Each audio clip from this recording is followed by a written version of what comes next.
હાલો વિદ્યાર્થી મિત્રો, આજે આપણે વાત કરવાના છીએ ધોરણ 10ની એકમ કસોટી જે લેવાઈ રહી છે. એ એકમ કસોટીમાં આપણે વાત કરવાના છે ગુજરાતીના પ્રશ્નપત્રની જે 25/7/2024 લેવાવાળી છે. તો આ પ્રશ્નમાં જે ઇમ્પોર્ટન્ટ સવાલો છે 25 ગુણની કસોટી માટેના, તેની આપણે વાત કરીએ. તો પ્રશ્ન 1 વિભાગથી શરૂઆત કરતાં જો ચેનલ પર નવા હો તો ચેનલને લાઇક, શેર અને સબસ્ક્રાઈબ કરી લેજો. એ ભૂલી ના જતા તમે.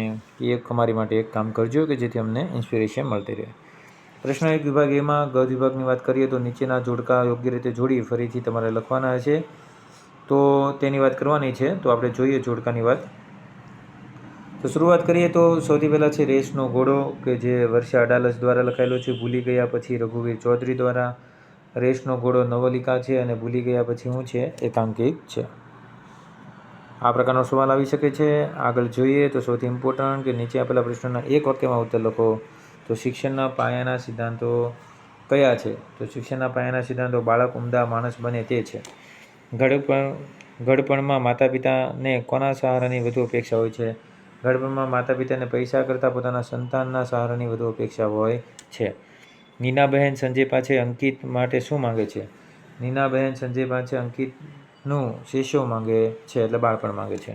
વિનુકાકા વાતમાં શું કહેતા? વિનુકાકા વાતમાં કહેતા નિશાન ઊંચું રાખવું એમ કહેતા. નિશાન કોઈ દિવસ નીચું રાખવું નહીં. નીચે આપેલા પ્રશ્નના 3-4 વાક્યમાં ઉત્તર લખવાના છે. જેવી રીતે આપણે જોઈએ તો બેટા ચાલ બહુ મોડું થઈ ગયું છે. વિનુકાકા આવી પ્રતિક્રિયા શા માટે આપી? બેટા ચાલ બહુ મોડું થઈ ગયું. વિનુકાકા આ વાક્ય ગૂઢાર્થનો બોલ્યા. સૌરભ ભણી ગણીને અમેરિકામાં ડૉક્ટર થયો. ભૌતિક સમૃદ્ધિ તેને મળવી, પણ તેની પાસે માતા પિતા માટે સમય ફાળવવા જેટલી આંતરિક સમૃદ્ધિઓ નથી. આમ સૌરભની ઉમદા માણસ બનવા અને સંસ્કાર આપવામાં મોડું થઈ ગયું છે. તેથી ઊંડા દુઃખ સાથે તેમને આમ કહ્યું હતું. ચાલો આગળ જોઈએ તો અંકિત પરિવારની જવાબદારી કેવી રીતે નિભાવી? અંકિતે શું કર્યું હતું? નીનાબહેનના પતિ સંજય મૃત્યુ પામતા પુત્ર અંકિતે પરિવારની જવાબદારી નિભાવવા બેંકમાં નોકરી લીધી. સાથે નોકરી કરતી નંદા સાથે લગ્ન કર્યા. નીનાબહેનને ફોરમની કાળજી લીધી. મોભી તરીકે કશી ખોટ પડવા દીધી નહીં. આગળ જોઈએ તો નીચેના પ્રશ્નમાં 8-10 લીટીમાં જવાબ આપવાના છે. રેસના ઘોડાનું શીર્ષક યથાર્થ કરવાનું છે. તો રેસના ઘોડાનું શીર્ષક સમગ્ર વાર્તામાં કથારૂપ યથાર્થ રજૂ કરેલ છે. વિનુકાકાએ વાર્તાનું મહત્વનું પાત્ર છે. પોતાના સંતાનોને પરીક્ષાલક્ષી સ્પર્ધાત્મક રેસમાં ઘોડાની જેમ જોતરીને પોતાના વિચારો એમના ઉપર લાદી દેનાર મા બાપનું વિનુકાકા પ્રતિનિધિત્વ કરે છે. સૌરભ અહીં રેસનો ઘોડો છે. વિનુકાકા મરજી પ્રમાણે એને દોડાવે છે. સૌરભ મોટી ડિગ્રી મેળવે છે, ચંદ્રક જીતે છે, અખબારમાં એનું નામ ચમકે છે, ફોટો છપાય છે, એવું વિનુકાકા ઈચ્છે છે. એમાં સૌરભ ઊણો ઉતરે કે ઓછા માર્ક આવે તો વિનુકાકા એને ટોકતા કે ઉતારી પાડતા. તેની મહેનત સફળ થઈ. સૌરભ રેસના ઘોડાની જેમ પ્રથમ આવ્યો, અમેરિકાના ડૉક્ટર થયો અને ત્યાંથી મોટી હોસ્પિટલમાં કામે લાગી ગયો. એની નામના વધી. વિશાળ બંગલો, કાર જેવી અનેક ભૌતિક સંપત્તિ મેળવી, પરંતુ જીવન જીવવા માટે જરૂરી સંવેદના ગુમાવી. મા બાપ સાથે વાત કરવાનો અને તેમને સમજાવવાનો, સહારો થવાનો એની પાસે સમય નહોતો. આમ સૌરભ શિક્ષણ ક્ષેત્રે રેસનો ઘોડો જીતી ગયો, પણ સંસ્કાર ક્ષેત્રે તે હારી ગયો. આ દ્રષ્ટિએ રેસનો ઘોડો શીર્ષક યથાર્થ છે. વિભાગ 2માં જોઈએ તો તમને કેવા પ્રકારના ક્વેશ્ચન છે? વૈષ્ણવજન છે તો એ પદ છે. શીલવંત સાધુ તે ભજન છે. એવી રીતે તમે જુઓ આગળ તો શીલવંત સાધુ તે કોના દ્વારા લખાયેલું છે? તો ગંગા સતી દ્વારા લખાયેલું છે. વૈષ્ણવજન તો નરસિંહ મહેતા દ્વારા લખાયેલું છે. વૈષ્ણવજન કાવ્યના અતિ પ્રિય હતું. તો શું કામ વૈષ્ણવજન કાવ્ય ગાંધીજીને અતિ પ્રિય હતું? કોના દર્શન કરવાથી 71 પેઢી તરી જાય છે? તો વૈષ્ણવજનના દર્શન માત્રથી 71 પેઢી તરી જાય છે. ગંગા સતીએ કોના સ્વભાવની ભજનો ગાયા છે? તો ગંગા સતીએ પાનબાઈ સંબોધિતના ભજન ગાયા છે. શીલવંત સાધુની ચિત્તની વૃત્તિ કેવી હોય છે? તો શીલવંત સાધુની ચિત્તની વૃત્તિ નિર્મળ હોય છે. આવી રીતે જોઈએ તો વૈષ્ણવજન કાવ્યના આધારે પદશ્રી જેને માતરે પંક્તિ સમજાવો. તો પદશ્રી એટલે તમને ખબર છે કે તે સૌની તરફ સમભાવ સમદ્રષ્ટિ રાખે છે. પદશ્રી તરફ કુદ્રષ્ટિ કરતો નથી, તે પદશ્રી માતા ગણે છે. ગંગા સતી કેવી વ્યક્તિની સંગત કરવાનું કહે છે? તો જે સંતાન મન, વચન, વાણી એકરૂપ હોય અને જે આઠે પ્રહર દિવ્યાનંદમાં રહેતો હોય અને જે પરમાત્માના ધ્યાનમાં લીન હોય, જેનું જીવન નિર્મોહિત હોય અથવા ભજનમાં વ્યસ્ત રહેતો હોય એવી વ્યક્તિને સંગત કરવાનું ગંગા સતી પાનબાઈ કહે છે. આગળ જોઈએ તો શીલવંત સાધુ તમે કોને કહેશો અને આ કાવ્યના આધારે સમજાવો.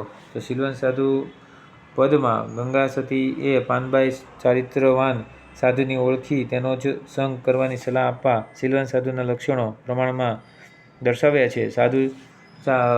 સાધુ તમે જુઓ તો ચારિત્રશીલ હોય છે અને તે હંમેશા નિર્મળ અને પવિત્ર હોય છે. એમનું લક્ષ્ય તો કેવળ પરમાર્થ જ હોય છે અને એમને કેવળ પરમાત્માના વચનો જ વિશ્વાસ હોય છે અને મન, વચન અને વાણી એકરૂપતા હોય છે. આ 8 પ્રહો દિવ્યાનંદ રહે છે અને તેમની તુરીયા વ્યવસ્થા જાગી ગઈ હોય છે. એ મોહમાયાથી પર હોય છે. આવા સંતને સંગ કરવાથી જ સંસાર તરી જવાય છે. વૈષ્ણવજન તો તેને રે કહીએ જે પીડ પરાઈ જાણે રે. પર દુઃખ ઉપકાર કરે તોય મન અભિમાન ન આણે રે. કાવ્ય પંક્તિ સમજાવો. તો પ્રસ્તુત પંક્તિમાં વૈષ્ણવજનનો મહિમા કરે છે. જે માત્ર વિષ્ણુની ભક્તિ કરી તેમનું ચિંતન કરે છે. જે તે વૈષ્ણવજન નથી તે પોતાના દુઃખોના ગાનારને પ્રભુ આગળ એ અંગેની ફરિયાદ કરનારા તો ઘણા છે, પણ જે વ્યક્તિ હૃદય બીજાના દુઃખ જોઈને પીડા પામે છે અને દુઃખો દૂર કરવામાં પોતાની જાત સમર્પિત કરે છે તે જ સાચા વૈષ્ણવજન છે. અભિમાન કરવાનું નથી. સાથે સાથે પદ વિભાગ સીની વાત કરીએ તો અર્થ વિસ્તાર લખવાનો છે. વિશાળ જગ વિસ્તાર નથી, એક જ માનવી બછું છે, પંખી છે, પુષ્પ વનોની છે વનસ્પતિ. આના વિશે લખવાનું છે. તો વિશ્વ વિકાસ પાછળ લાગેલી દોટ ક્યાંય ને ક્યાંય પર્યાવરણને ભૂલાયું ગયું, પરંતુ વર્તમાન સમયમાં પર્યાવરણ પ્રત્યે સભાનતા આવી રહી છે તે આનંદના સમાચાર છે, પરંતુ એટલું પૂરતું નથી. પર્યાવરણને બચાવવા દરેક વ્યક્તિએ પ્રયત્ન કરવા જોઈએ, ઘોંઘાટ કરવો નહીં, જેનો અનેક નાના સુધારાઓ કરવા જોઈએ. આવી રીતે તમે જુઓ તો સંતાનની સેવા ચહો તો સંતાન છો સેવા કરો, જેવું કરો તેવું ભરો, એ ભાવના ભૂલશો નહીં. આવી રીતે પંક્તિમાં તમને જીવનનું કઈ રીતે જીવવું, સુખ દુઃખ કંઈ કાયમ ટકતા નથી, તેથી આપણે સુખમાં છકી ન જવું જોઈએ, દુઃખમાં હિંમત ન હારવી જોઈએ, બંને પરિસ્થિતિમાં આપણે સમાન વ્યવહાર કરવો જોઈએ. આ પંક્તિનો સાર એવો મળે છે. અર્થ વિસ્તાર જુઓ તો શિષ્યોના સ્મરણો, મુદ્દાસર પ્રસ્તાવના જુઓ તો નિબંધ છે. શિષ્યોના વર્ણન, શિષ્યકાળની રમતો, બાળપણના મિત્રો, મોસાળની યાદો અને ઉપસંહાર વિશેની વાત છે. તો માણ્યું તેનું સ્મરણ કરવું એ છે એક લહાણું, એટલે આપણે હંમેશા આપણી વસ્તુઓનું સ્મરણ કરવું જોઈએ. સૂર્યોદય થયા પછી પણ નિરાંતર ઉઠવાનું, મમ્મીને માથાકૂટ કરીને થાકી જાય ત્યારે બ્રશ કરવાનું, આવું બધું નહીં કરવાનું. શિષ્ય અવસ્થામાં આવું બધું આપણે કરતા હોય છે. દાદાગીરી કરવાની, દોસ્તોની સાથે વારંવાર કીટા બુચ્ચા કરવાની. 3 વર્ષ પૂરા થતાં મને બાળ મંદિરમાં મૂકવામાં આવ્યો. રોજ મમ્મી મને શાળા મૂકવા આવતી ત્યારે મારું રડવાનું શરૂ જ થતું જતું. આવી બધી વસ્તુઓ નહીં. હું પહેલાં ધોરણમાં આવ્યો ત્યારે મને થોડું થોડું લખતા વાંચતા આવડી ગયું. હું મોટા મોટા અક્ષરોવાળી વાંચનમાળા મારી જાતે વાંચતો થયો. એવી જ રીતે તમે જુઓ તો બાળપણના એ સોનેરી દિવસો આજે મને યાદ આવી જાય છે.